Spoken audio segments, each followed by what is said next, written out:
say the moment you realize your own child is ashamed of you is the moment something inside you goes quiet forever.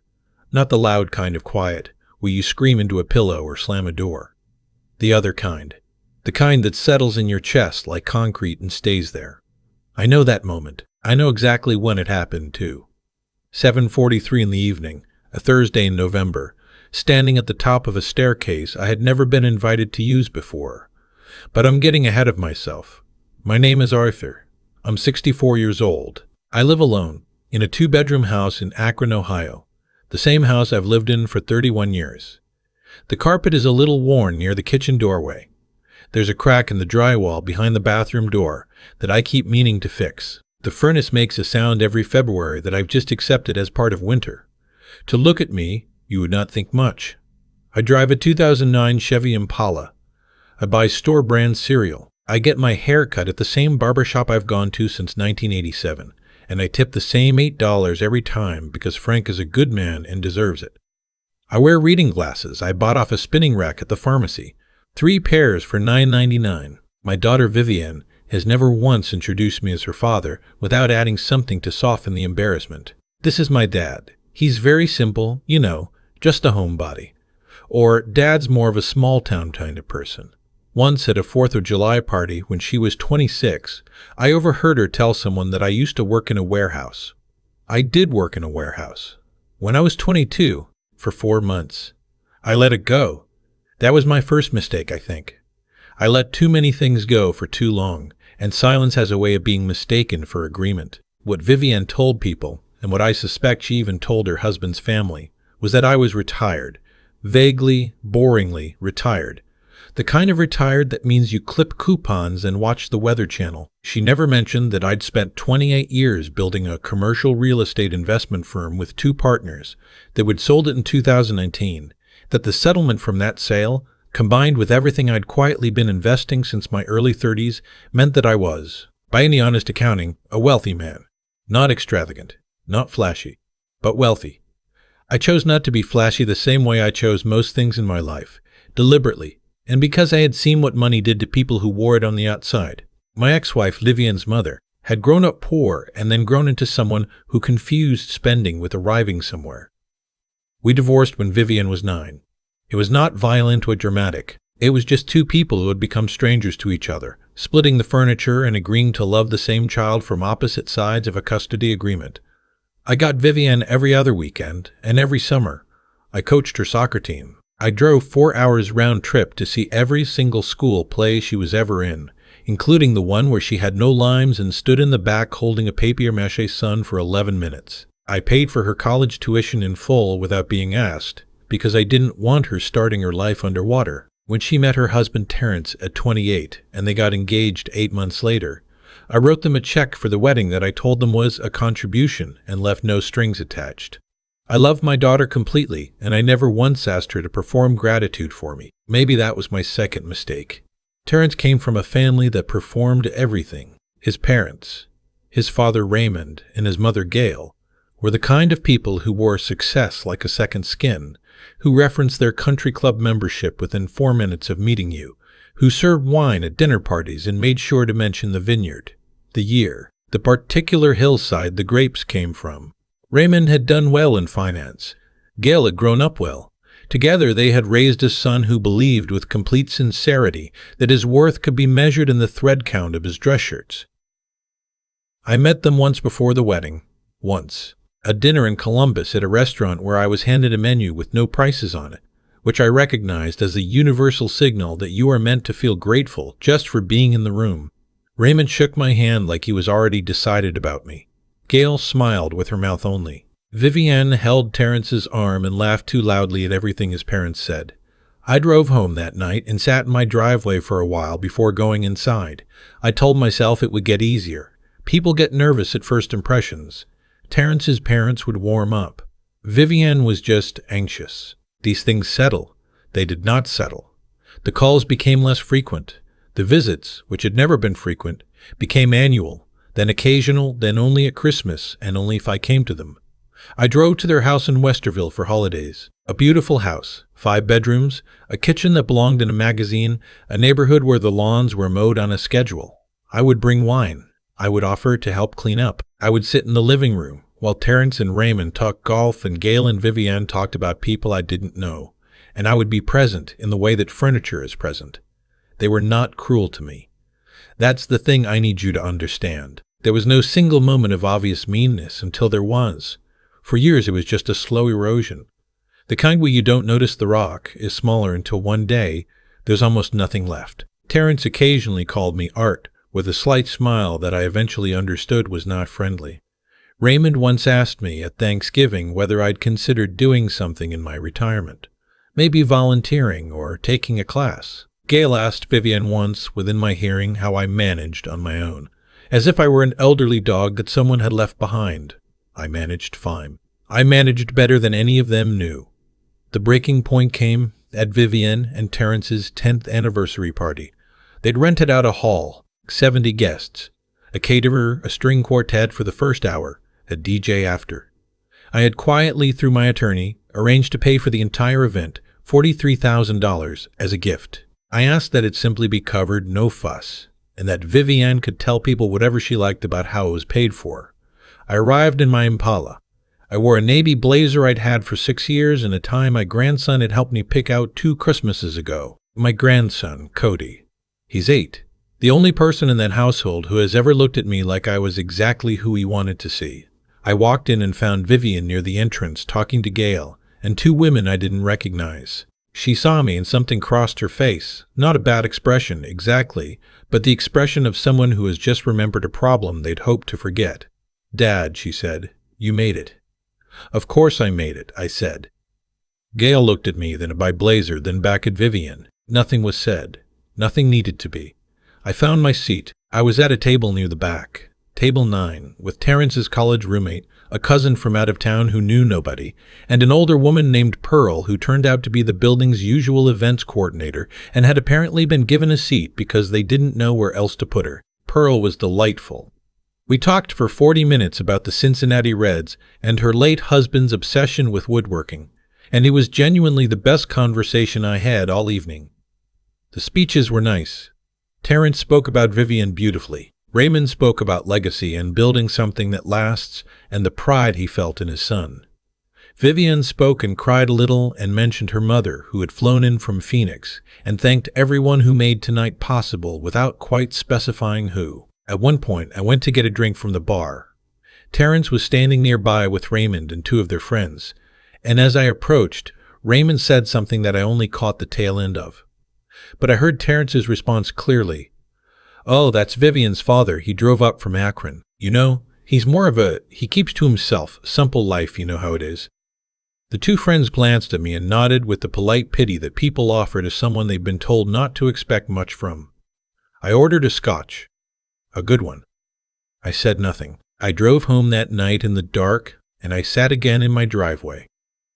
The furnace kicked on when I got inside.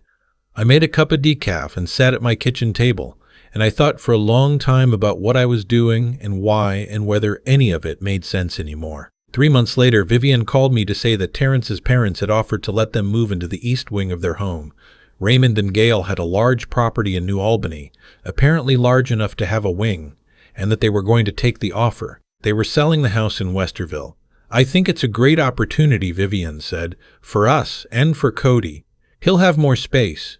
And it helps Raymond and Gail, too. They're getting older, and it's nice to have family close." I said that sounded like a big decision. "It is," she said. "We're really excited." She did not ask me what I thought. I did not offer it. What Vivienne didn't know, what none of them knew, was that I had, for the previous 4 years, been quietly covering a number of expenses for her household. Not because I was asked, because she was my daughter, and Cody was my grandson, and I believed that's what you did when you had the means and the people you loved had need. The mortgage payment shortfalls when Terrence's business had a rough year. Cody's private school tuition. 2 car payments stretched across 14 months when cash was tight. A medical bill that arrived after Vivienne's emergency appendectomy that her insurance hadn't fully covered. I had set all of this up through a private account managed by my attorney, a woman named Beverly who has been handling my affairs for 19 years and who I trust more than anyone alive. The transfers were clean, automatic, never traceable back to me directly unless someone looked carefully. No one had ever looked carefully.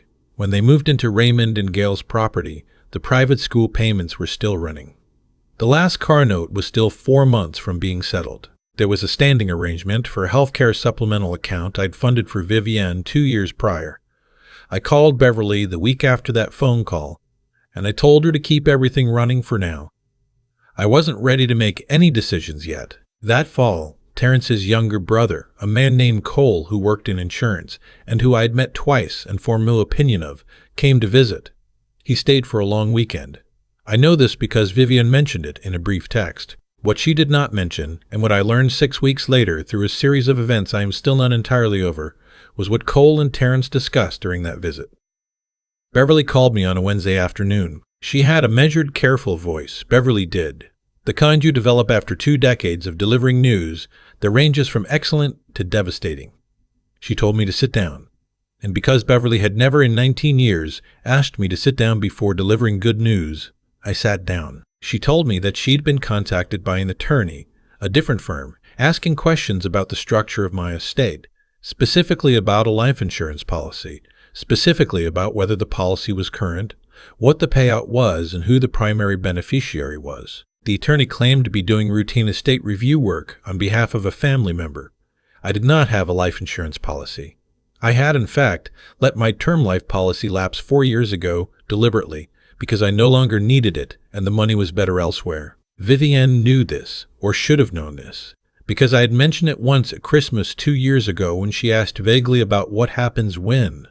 What the attorney was apparently referencing was a separate policy, a policy that had been opened, Beverly discovered after some digging, approximately 7 weeks prior. A $2 million policy, with Vivienne listed as sole beneficiary, opened without my knowledge. Signed, somehow, with a signature that was close enough to mine that the initial paperwork had gone through. Cole worked in insurance. I sat at my kitchen table for a very long time after that call. Beverly said she was already in contact with her fraud attorney. She said we needed to move carefully and quickly, and that I should not, under any circumstances, change my behavior around Vivienne or Terrence until we had more information. I am 64 years old. I have made a great deal of money and lost some and made more. I have buried my parents and my business partner and my best friend from college, a man named Jerome who died of a heart attack at 58 and who I still miss every single day. I have been through a divorce and a recession and a year where I genuinely didn't know if the business would survive. I know how to keep my face still when everything behind it is moving. I called Vivienne that weekend and suggested I come for Sunday dinner. She sounded surprised but said yes. I drove to New Albany. Raymond and Gail were there, which I had not expected, and Cole was still visiting, which I also had not expected, and which told me something. We sat around the large dining room table. The food was good. Gail had apparently cooked or directed someone who cooked. The wine was from somewhere with a story. I drank water and said it was a preference. At some point after dinner, while we were in the sitting room, Raymond asked me about my plans. Specifically, he asked whether I'd ever considered simplifying my affairs. Consolidating, he said. At a certain age, it just makes sense to have things in order, doesn't it? I said I agreed completely. Beverly had everything in order. Cole smiled into his glass. Vivienne did not look at me. I drove home that night knowing everything I needed to know about what was happening and why, and who was in it, and who I thought had been my daughter. Beverly's attorney moved to have the fraudulent policy investigated and flagged. That took 11 days. On the 12th day, the policy was frozen pending a forgery investigation. Cole's name surfaced in the documentation within the first week of the formal review. By the time a detective from the county fraud unit made their first call, Cole had reportedly already spoken to his own attorney. Meanwhile, I sat down with Beverly and I made some decisions. The first was to end the private financial arrangements, all of them. Every automatic payment, every supplemental account, every quiet transfer that had been running in the background of my daughter's comfortable life. I asked Beverly to set the terminations effective the first of the following month. Quietly. No letter, no explanation, no warning. The second was to contact the private school Cody attended and speak directly with the admissions office about the status of the account. I made arrangements for Cody's tuition to continue. Not through Vivian and Terrence, but through a separate educational trust I established directly, with Beverly and my brother as co-trustees, accessible only for Cody's educational expenses and only until he turned 18. If Vivian and Terrence pulled him out of the school, the trust would hold until he re-enrolled somewhere. I was angry. I want to be honest about that. I was so angry in those weeks that I would sometimes stand in my kitchen in the middle of the night and just breathe for a while. But I never confused my anger with the situation. And the situation was this. Cody was 8 years old. He had done nothing. Whatever his parents had decided to do, my grandson would not pay for it. The third thing I did was write a letter. Not to Vivian, was write a letter. Not to Vivian. To the estate and trust, formally naming Beverly's firm as executor and adding a specific provision I will not detail here, but which Beverly described, with the closest thing to humor she ever shows, as watertight. The first of the month came. The payment stopped. Vivian called on the third. She asked if there had been a bank issue because something with Cody's school had flagged, and also she'd noticed the car account seemed to have been paid off, which was true. Beverly had closed it out. And wasn't that from my account? I said I didn't know what she was referring to. She paused. A long pause. Dad, the account. The one you've been, the payments. Vivian, I said, I don't know what payments you mean. Another pause. Longer. I could hear her breathing. We should talk, she finally said. We should, I agreed. Have Terrence there. And maybe Ray and Gail. She said she would call me back to arrange it. She did not call back for 9 days. When she did call, her voice was different. Thinner. She said Terrence wanted to know what was happening with the accounts, because something with the supplemental health arrangement had also lapsed. I said Beverly handled my affairs, and if there were questions about accounts, they should speak with Beverly. Vivian said, Dad, Cole is in trouble. I know, I said. Silence. He told Terrence it was just paperwork. A formality. He said he does it for other clients and it helps with estate planning. That's all. A life insurance policy opened in my name without my knowledge, I said, is not estate planning. She started to cry. I sat with that for a moment. For a very long time in my life, I would have rushed to comfort that sound. I would have said it was okay, we'd figure it out, don't worry. The silence in my chest held steady. I didn't know the details, she said. But you knew something, I said. She didn't know the details, she said. But you knew something, I said. She didn't answer. Which was its own answer. I told her that I loved her. I meant it. I told her that I had spent her entire life trying to make sure she never had to worry about the things I worried about at her age, and that I had done it quietly because I didn't want anything for it except for her to be okay. I told her that she was my only child, and that nothing that had happened changed the fact that I would always love her. I also told her that I was done. Not forever. I didn't say forever. But I told her that I was not going to continue arrangements that had been treated as background noise, while she and her husband's family planned to profit from my death. I told her that Cody's school was taken care of through a separate trust that she could not touch. I told her that any future relationship between us would have to be built from something real, and that I wasn't sure what that looked like yet, and that I needed time.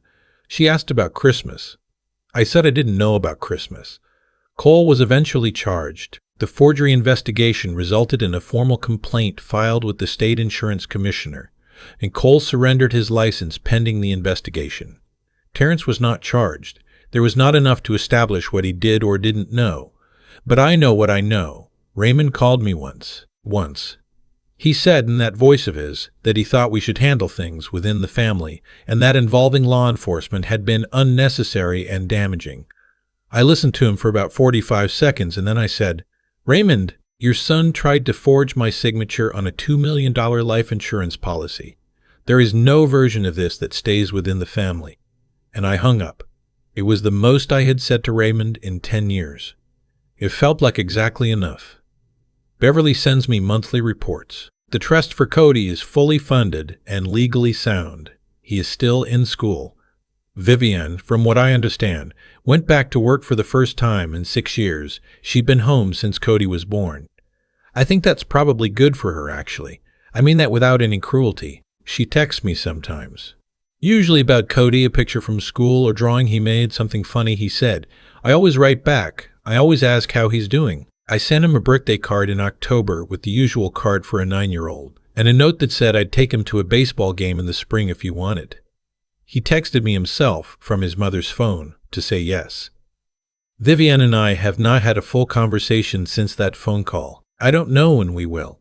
I've thought about it more than I can probably explain. Thought about what I would say, what she would say, whether any of it would reach far enough to close the distance. I don't have an answer. I'm 64 years old, and I've learned that some questions don't have answers yet, and you just have to stay at the table and keep sitting with them.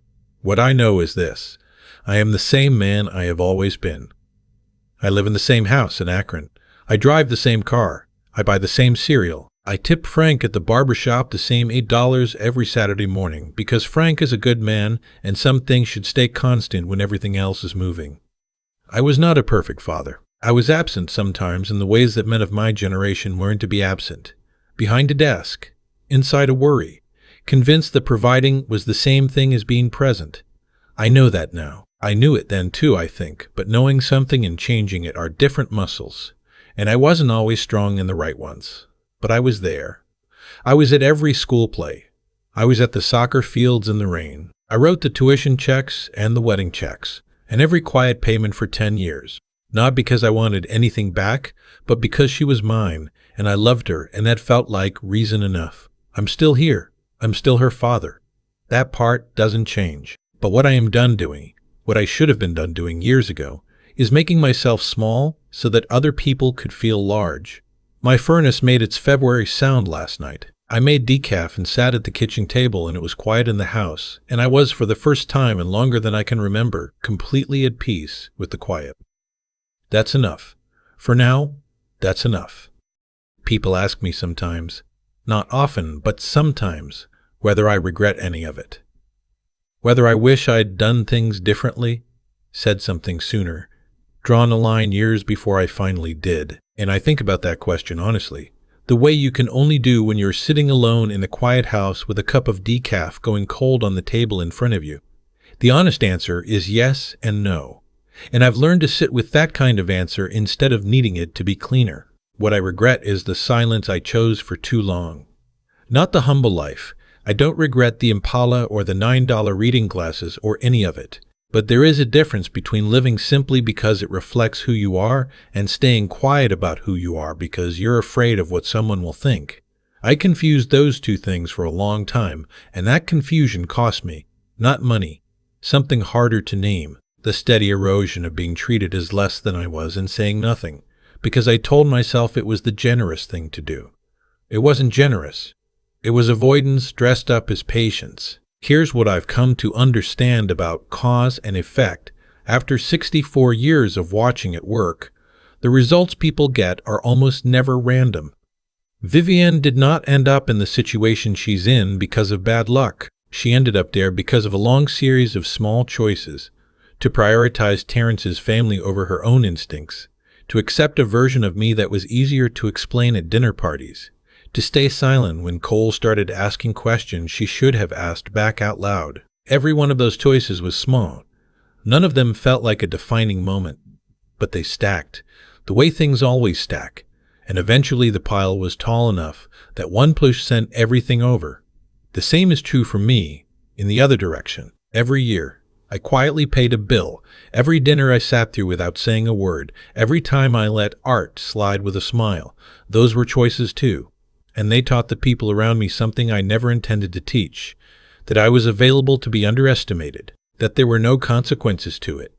What I know now, and what I wish I'd known at 40, is that your dignity is not something other people protect for you. No one is coming to stand up for you at the table where they've already decided who you are. That's your job, and doing it doesn't require a dramatic speech or confrontation. Sometimes it's just one phone call to the right attorney and the quiet, firm decision to stop funding a life that has been built on a misunderstanding of who you are. I don't hate Vivienne. I need to be clear about that because I think people expect the ending to look like hatred, and it doesn't. It looks like a boundary, drawn finely, held without apology. It looks like Cody's tuition, funded and protected in a trust that cannot be touched. It looks like a text from a 9-year-old asking about a baseball game in the spring. Cody didn't choose any of this, and the best thing I can do, the most morally clear thing, the thing I'm most certain about, is make sure that what happened between the adults in this story does not reach down and take something from him. That's what a person with integrity does. Not the grand gesture, the right thing, for the right person, even when nobody is watching. I'm still Arthur. Same house, same car, same barbershop. The furnace still makes its sound. Frank still gets $8 every Saturday. But I am done making myself invisible so other people can feel more visible. That chapter is closed. And whatever comes next, whether Vivian and I find our way back to something real or whether we don't, I'll be here, the same as I've always been, just finally willing to be seen.